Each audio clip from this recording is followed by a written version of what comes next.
March 27th, 1977. Los Rodeos Airport, Tenerife. 5:06 p.m. The fog is so thick you can't see 300 feet ahead. 2 Boeing 747 aircraft. Same runway. Neither can see the other. In 30 seconds, 583 people will be dead, but 61 survived. The question is, would you survive?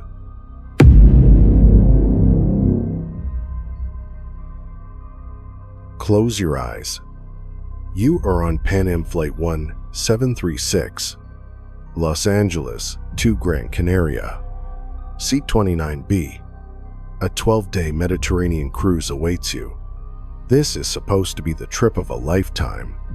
1:15 p.m. Gran Canaria Airport.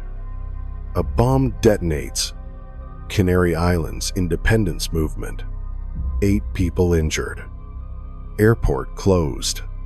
Captain Victor Grubbs on the PA system.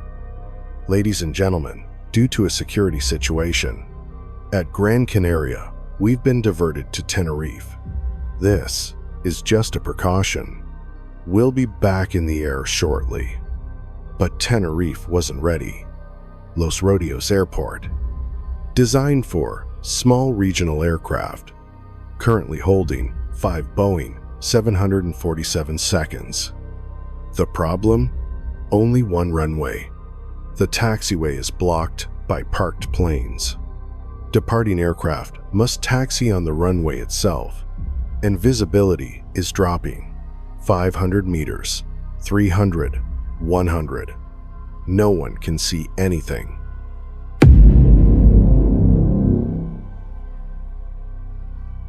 "3:45 p.m., still on the tarmac. You've been waiting for 2 hours. Passengers are restless. Some elderly tourists are sleeping.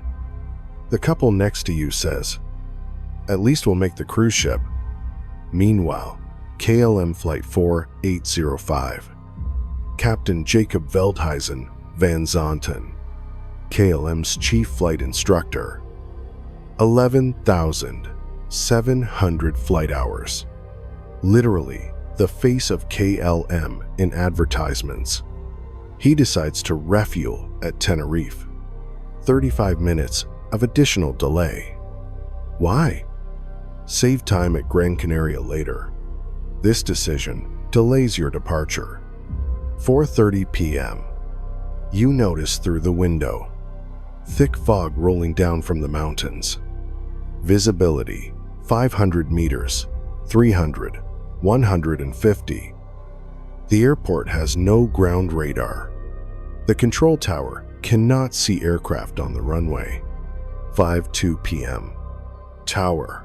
Pan Am 1736. Taxi down runway. Leave at 3rd exit to your left. Captain Grubbs, 3rd exit, Roger. Problem. The Pan Am crew cannot find the 3rd exit in the fog. They taxi slowly, searching. Meanwhile, at the other end of the runway, KLM is ready for takeoff. Captain Van Zanten is stressed. 2 hours 15 minutes delayed already. Dutch law, strict duty time limits. If exceeded, massive fine plus suspension. First officer, wait for clearance. Captain, we'll be fine.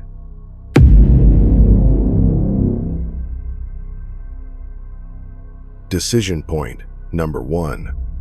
You feel the aircraft moving slowly through thick fog on the runway. You can't see anything outside. Something feels wrong. What do you do? Option A. Relax. Trust the professionals. Captain Grubbs has 21,000 flight hours. He knows what he's doing. This is just a routine taxi. 99% choose this. Option B. Trust your gut. Something is wrong. Flag down a flight attendant. Ask, is this normal? 0 visibility? They can relay concerns to the cockpit. 1% choose this. Think carefully.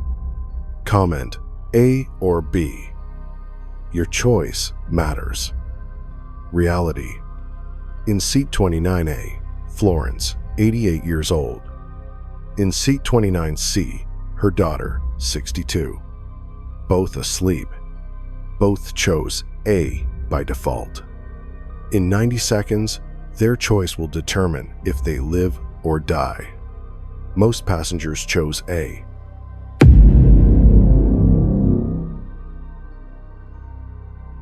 Radio transcript, 5 and 53 seconds p.m.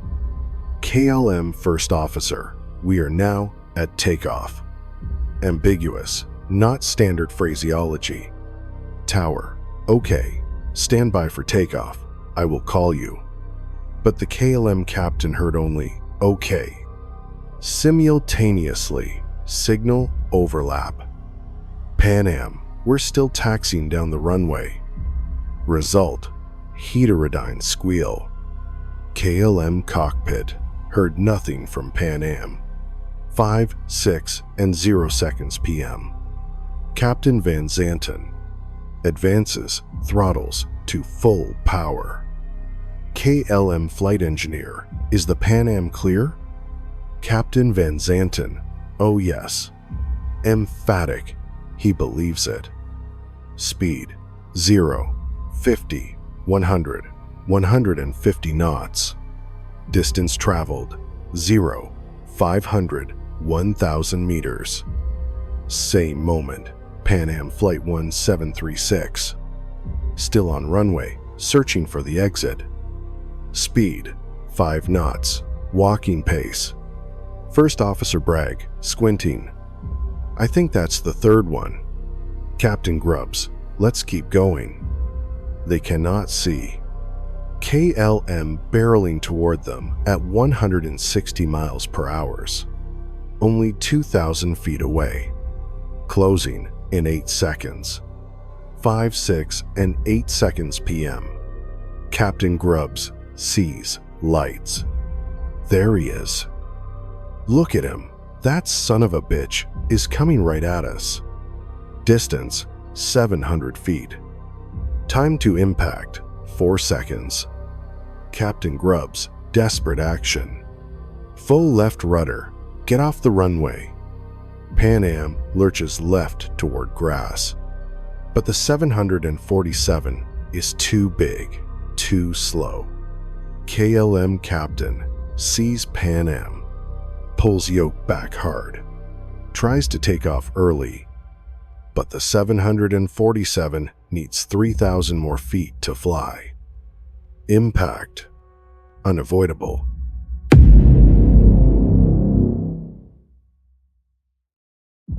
Five, 6, and 13 seconds p.m. Impact. What happened? Physics. KLM 747. Briefly airborne, 10 feet. Speed, 160 miles per hour. Underside strikes Pan Am upper fuselage. Impact zone. KLM, landing gear plus lower fuselage. Pan Am, upper deck plus cabin roof, sheared off. KLM aircraft. Stalls immediately. Crashes 500 feet beyond. Explodes on impact. Pan Am aircraft. Fire erupts instantly. Jet fuel ignites. KLM flight 4805. All 248 people on board. 234 passengers. 14 crew. Survival rate 0%. Death instantaneous. Impact plus fire, including Captain Jacob Veldhuizen Van Zanten, First Officer Klaas Meurs, Flight Engineer Willem Schroeder. Pan Am Flight 1736. 396 people on board. Impact zone, rows 29 to 50, mid-cabin. Roof ripped off. Jet fuel flooding in. Fire spreading at 15 feet per second. Survival window, 90 seconds. Then, complete inferno. Decision point, number 2 pi. You just felt massive impact. Aircraft lurched violently. You smelled jet fuel. You see orange glow above. Screaming everywhere. 90 seconds until cabin is engulfed. What do you do? Purser Dorothy Kelly. Seated near door 1R front. Her actions. First 10 seconds. 1. Unbuckled immediately. 2. Tried emergency door 1R. Jammed. 3. Saw hole in fuselage near left wing. 4. Started yelling. Jump through the wing hole. Get away from the plane. She saved at least 30 lives. Later, dragged survivors away from plane, including Captain Grubbs, immobilized. Her choice, action over panic.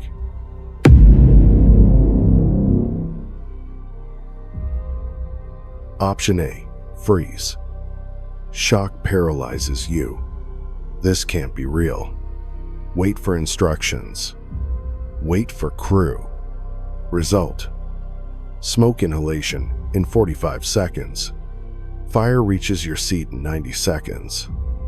Survival, 0%. 37% of passengers chose this. Freezing panic. Option B, run to rear of plane. Instinct, get away from fire. Fire is in front, go to back. Result: rear exits, blocked by debris. Smoke concentrates in rear, trapped against back wall. Survival, 5%. 48% of passengers chose this. Option C, find hole near wing. You hear Dorothy Kelly screaming. Through the wing, get out. You see, jagged hole, left side, rows 5 to 10. Climb over seats. Crawl through hole. Drop onto left wing. Jump 20 feet to ground. Run away from plane. Survival, 85%. 15% of aware passengers chose this. The wing escape. Problems you face. Wing height, 20 feet. Some break ankles jumping. Elderly can't jump alone. Fuel on wing. Slippery. But you must. Jump anyway. Help others if possible. Run minimum 200 feet away. Explosions will continue for 20 minutes. A, B, or C. Comment your choice. No right answer. Just survival instinct. Survivor statistics, Pan Am. Total on board, 396. Seated in first class. Front, 48 seats. Survivors, 34. 71%. Seated near left wing. Rows 5 to 15, 60 seats. Survivors, 27. 45%. Seated middle and rear. Rows 16 to 50, 288 seats. Survivors, 0. 0%. Total survivors, 61. Total deaths, 335.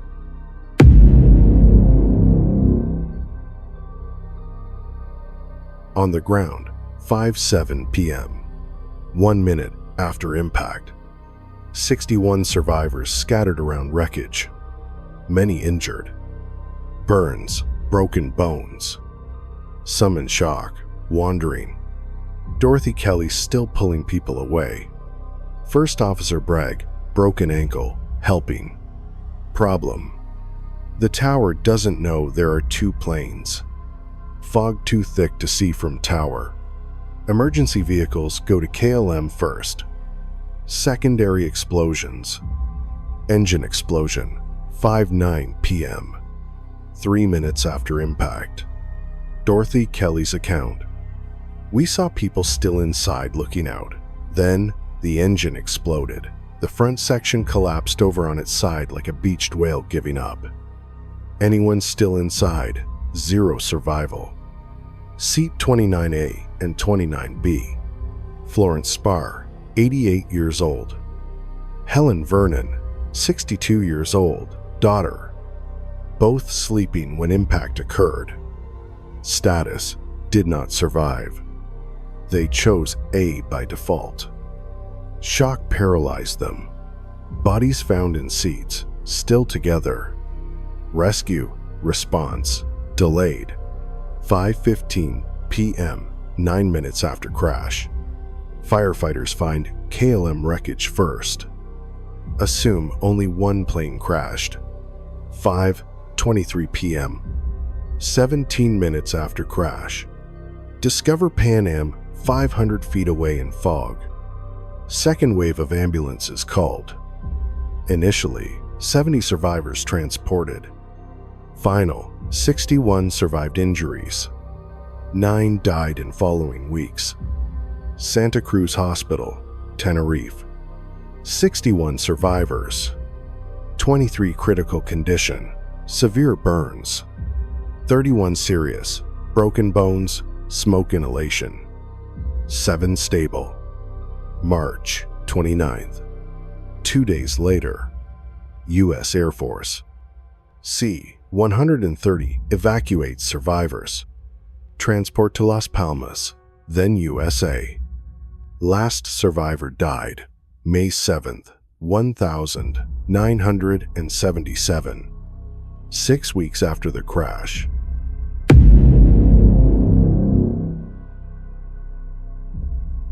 Official investigation. Spanish Aviation Accident Commission. Primary cause: KLM captain took off without clearance from air traffic control. Contributing factors: 7 identified. But this was not one mistake. This was a chain of failures. The Swiss cheese model. Each slice is a safety layer. Terrorism led to diversion. Small airport led to overcrowding. Refueling decision led to delay. No ground radar led to blind tower. Fog led to zero visibility. Ambiguous radio led to miscommunication. Crew hierarchy led to junior afraid to challenge. All holes aligned. Disaster trajectory. Communication failure. Before Tenerife. We are at takeoff was ambiguous. OK could mean anything. Takeoff used casually. After Tenerife. Cleared for takeoff is the only phrase allowed. Takeoff only when permission given. Readback required. Repeat full instruction. Standard phraseology, mandatory worldwide. Crew resource management. Born from Tenerife disaster. Before 1977. Captain equals God. Junior officers never question. Hierarchy absolute. After 1977. Flat authority structure. Junior officers must speak up. Captain, I disagree, is encouraged. Team decision making. Implemented worldwide 1981 to 1985. Technology changes. Los Rodeos Airport. Now, Tenerife North. Ground radar installed 1978. Runway lighting upgraded. Taxiway markings improved. Second airport built, Tenerife South, 1978. Worldwide. Ground radar, mandatory at all major airports.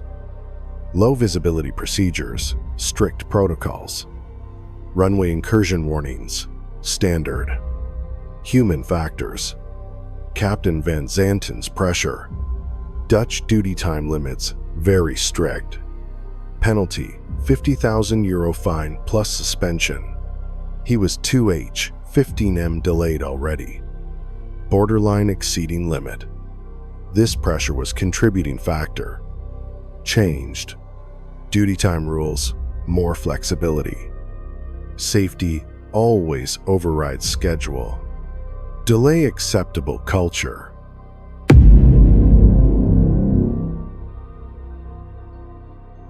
Memorial. Stairway to Heaven. Mesa Mota, Tenerife. Inaugurated March 27, 2007. 30th anniversary. Designer Rudy van de Wind, Dutch sculptor.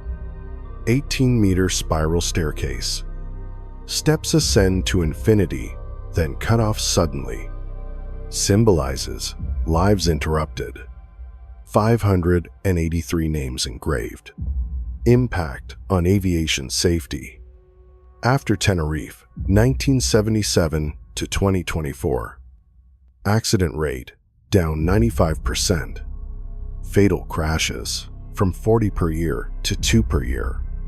Deaths per million flights down 98%. Tenerife was the worst, but it made flying the safest. No accident since has killed 500 plus. Tenerife remains deadliest. Every time you fly today, you are protected by Standard Radio Phraseology, Tenerife. Crew Resource Management, Tenerife. Ground Radar, Tenerife. Duty Time Flexibility, Tenerife. Speak Up Culture, Tenerife. 583 people died so you could fly safely. Their deaths were not in vain. Survivors today. 61 survivors, March 27th, 1,977.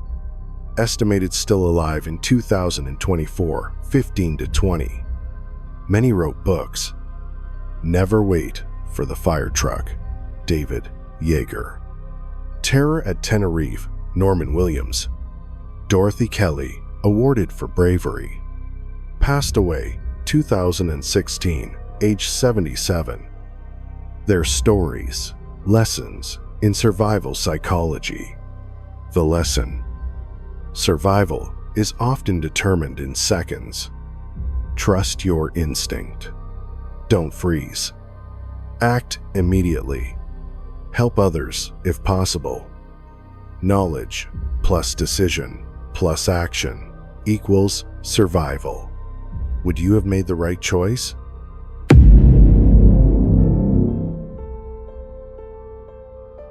So, would you have survived?